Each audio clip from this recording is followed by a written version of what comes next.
기도드립니다. 아멘.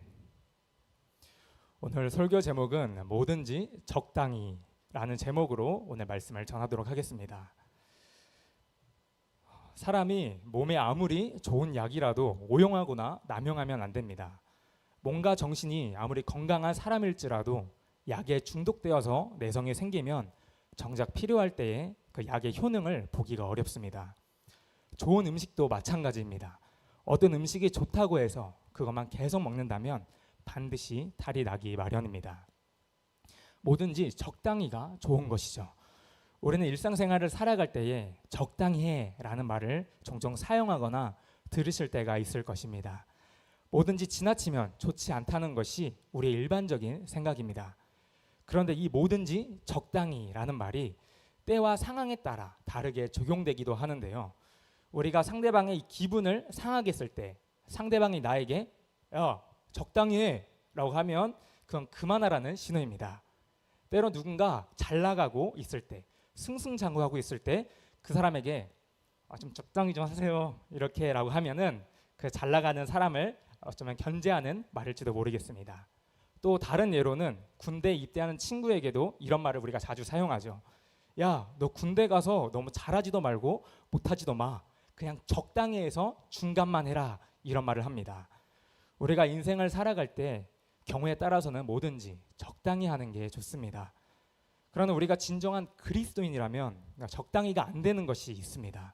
도대체 그것이 무엇인지를 오늘 우리가 나누기를 원합니다. 세상 사람들이 신실하게 예수님을 믿는 사람을 보면 적당히 좀 믿어 라는 말을 합니다. 제 주변에는 예수님을 믿지 않는 친구가 좀 많은데요. 제가 세상에서 방황하다가 회심하고 주님께 돌아왔을 때 주변으로부터 이런 말을 들었습니다. 필원아, 너가 종교를 갖고 신앙을 갖는 것은 좋은데 적당히 믿었으면 좋겠어. 너무 푹 빠지지는 마. 이런 말을 제가 들어본 적이 있습니다. 저는 그 말을 듣는데 너무 기분이 좋더라고요. 아, 내가 진짜 그리스도인이 되었구나. 주변에서 봐도 난 이제 진짜 예수쟁이가 되었구나 라는 너무나 마음이 기뻤습니다.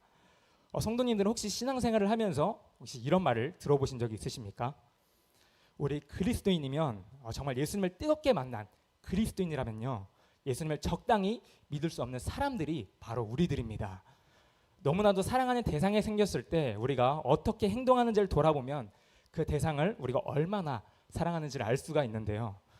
여러분들은 사랑하는 배우자가 생겼을 때 그렇게 적당히 잘 해주고 싶으셨나요? 아니면 사랑하는 자녀를 낳았을 때도 우리가 적당히 육아하고 그냥 대충 그냥 키우고 싶으셨나요? 절대 그럴 수가 없습니다. 옛날 시트콤인 거침없이 하이킥을 혹시 아시나요?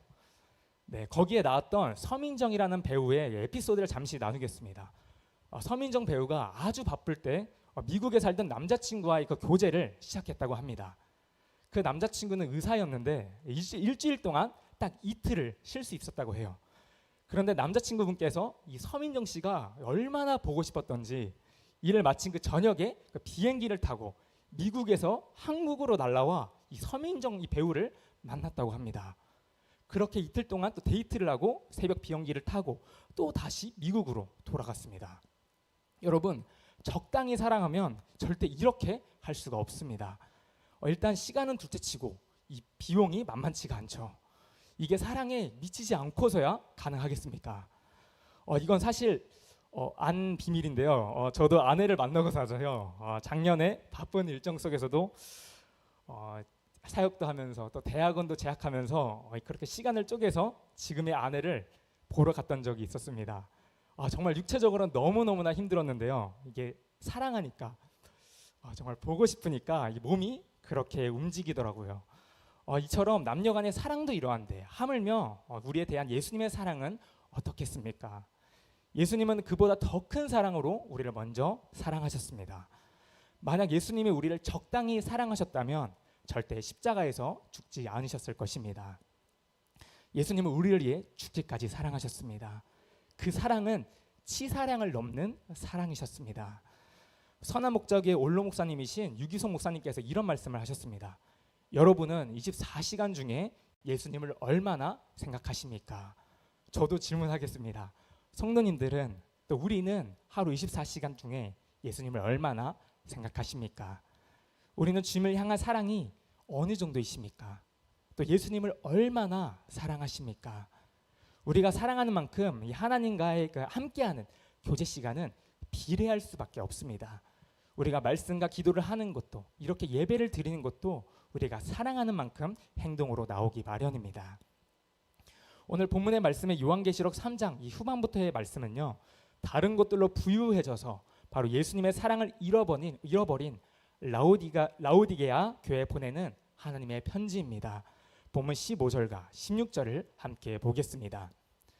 내가 내 행위를 아노니 내가 차지도 아니하고 뜨겁지도 아니하도다. 내가 차든지 뜨겁든지 하기를 원하노라.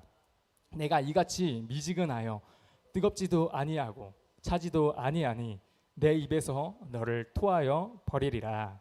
아멘. 라오디게아 교회가 예수님에 대한 사랑이 미지근하게 되었다고 말합니다. 그들의 삶이 이제는 예수님이 없이도 풍요로워졌기 때문입니다. 이 라오디게아는 이 실크로드의 중점인 곳이었기 때문에 부족한 게 없었지만 딱 하나 부족한 게 있었습니다. 그것은 바로 물입니다. 물. 살아가는데 물이 없으면 안 되기 때문에 이 라오디게아에 사는 사람들은 그들의 재력을 이용하여서 9km 또는 14km 떨어진 곳에서 물을 끌어와서 사용했습니다. 그런데 그렇게 더운 곳에서 물을 끌어올리게 되면 시원할까요? 뜨거울까요?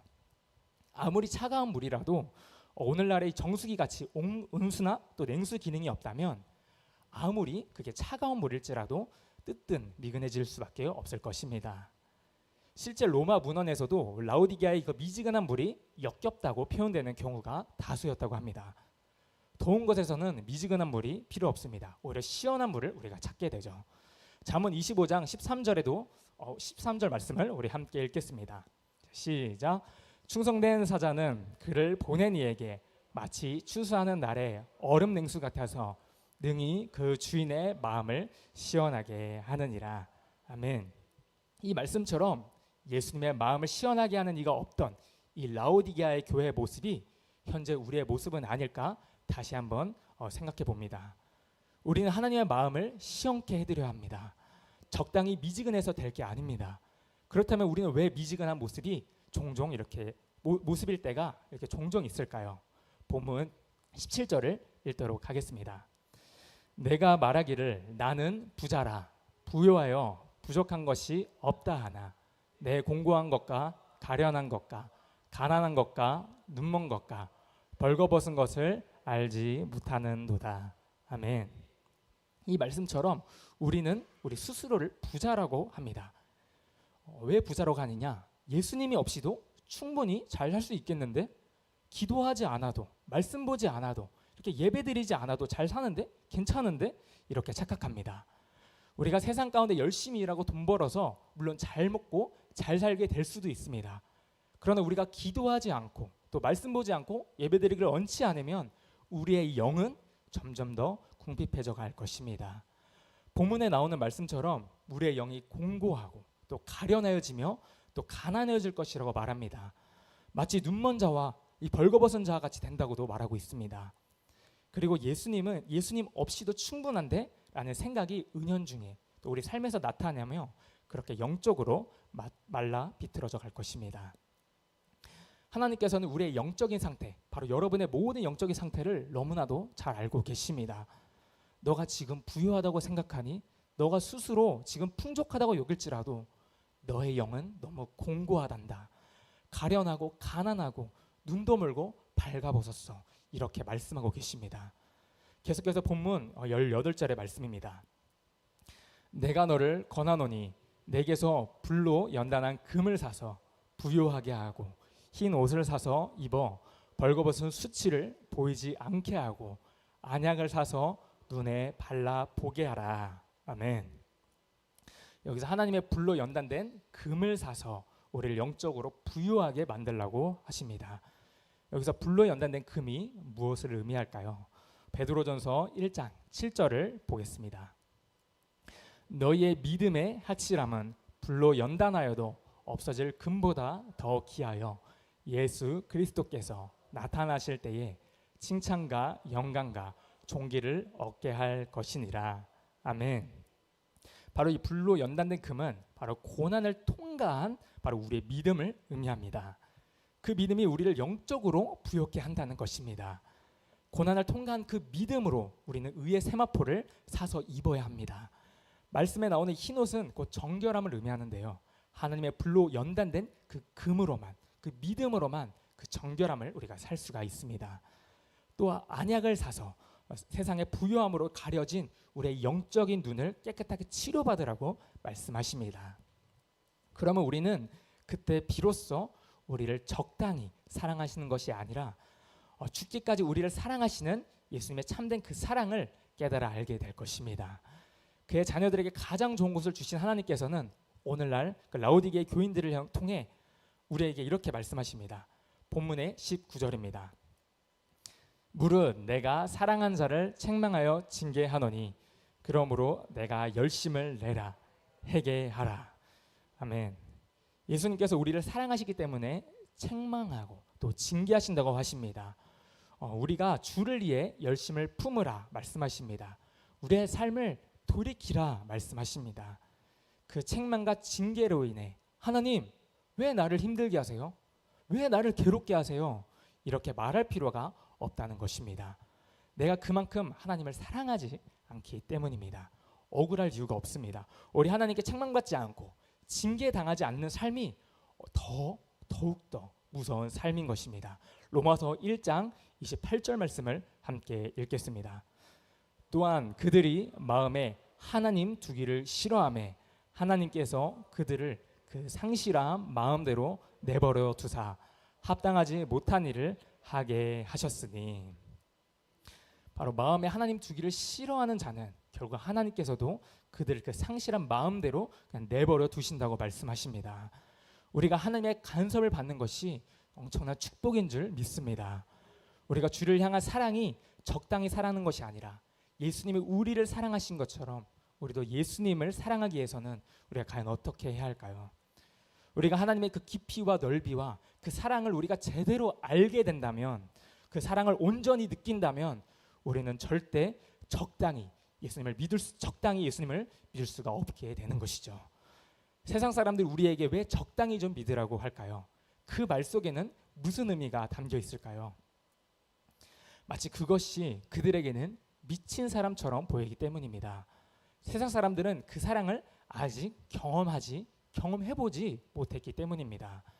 우리가 예수님 때문에 미친 사람처럼 보였다면 여러분들은 이제 정말 진정한 그리스도인인 줄 믿습니다. 예수님의 사랑을 경험한 자라면 우리가 가만히 있을 수가 없습니다. 하나님이 우리를 얼만큼 사랑하시는지를 알면은 자기 목숨도 아끼지 않고 사도 바울처럼 바로 주를 위해서 헌신하게 됩니다. 로마서 14장 7절 8절 말씀에 이런 말씀이 있습니다. 제가 읽어드리겠습니다. 우리 중에 누구든지 자기를 위하여 사는 자가 없고 자기를 위하여 죽는 자도 없도다. 우리가 살아도 주를 위하여 살고 죽어도 주를 위하여 죽나니 그러므로 사나 죽으나 우리가 주의 것이로다. 아멘. 왜냐하면 하나님의 사랑을 알기 때문에, 바로 하나님의 그 사랑을 깨달았기 때문에 그렇습니다. 오직 사랑에 미친 자만이 우리의 한계와 능력을 뛰어넘는 일들을 우리가 감당할 줄 믿습니다. 이 서두에 말씀드린 지붕 뚫고 하이킥에 나오는 이 서민정과 그 의사분의 그 뜨거운 연애 스토리가 결국 결혼까지 성공하게 되는 발판이 되었습니다. 우리도 예수님과 그 뜨거운 사랑 이야기를 써 내려갔으면 좋겠습니다. 이제는 썸만 타던 예수님과의 관계가 아니라 이제는 그 진정한 신부와 신랑의 관계로, 진정한 그 영적 사귐 가운데로 우리가 그곳 가운데 들어가는 우리 모두가 되기를 간절히 바랍니다. 우리 앞뒤 좌우에 계신 분들께 이렇게 인사할까요? 어머, 예수님의 사랑이 지나치시네요. 적당히 좀 믿으세요. 네. 어머, 예수님의 사랑이 지나치시네요. 적당히 좀 믿으세요. 네, 이 고백이 바로 우리가 이렇게 듣게 될 줄 믿습니다. 네. 사랑하는 미아교회 성도님들이 바로 예수님을 적당히 믿으라는 이 소리를 많이 들으시는, 또 예수님의 사랑이 넘쳐나시는 성도님들이 되시기를 축복합니다. 아멘. 기도하겠습니다. 사랑이 많으신 하나님, 오늘도 우리와 함께 하심에